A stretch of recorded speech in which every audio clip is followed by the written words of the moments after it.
Here's a fun Bible Mandela effect that I've seen quite a few people online getting confused about. What is the name of the God in the Christian Bible's Old Testament? According to this supposed change, it isn't what you think. The verse in question comes from the Old Testament book of Exodus, chapter 34, verse 14. Finish this quote if you know it. Do not worship any other God, for the Lord, whose name is blank, is a jealous God. Some of you might think it's God, or Yahweh, or some other variation of the biblical God's name. But you'd be wrong. The name that has tons of people confused and arguing over is jealous.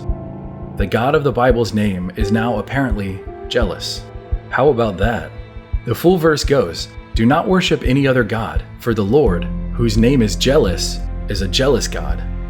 So digging deeper, I looked into other translations to see if it was a mistranslation, and nope, all of them say something similar.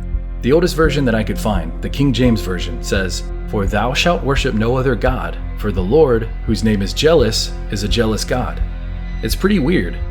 Either jealous was always his name and nobody really noticed it, or something changed. So let's go deeper and older.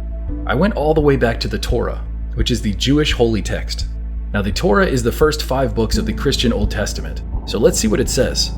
When translated to English, it reads, for you shall not prostrate yourself before another God, because the Lord, whose name is Jealous One, is a jealous God. One last interesting thing before we move on. If you look up names of God in Christianity on Wikipedia and look at the edits, you can see that jealous was not always on this page. In fact, it was added December 21st, 2017. So what do you think about this? I don't have an opinion on this either way, but I find the confusion and the debate to be pretty interesting. So anyone out there that is religious in this way, do you remember jealous being your God's name? Let me hear it in the comments below.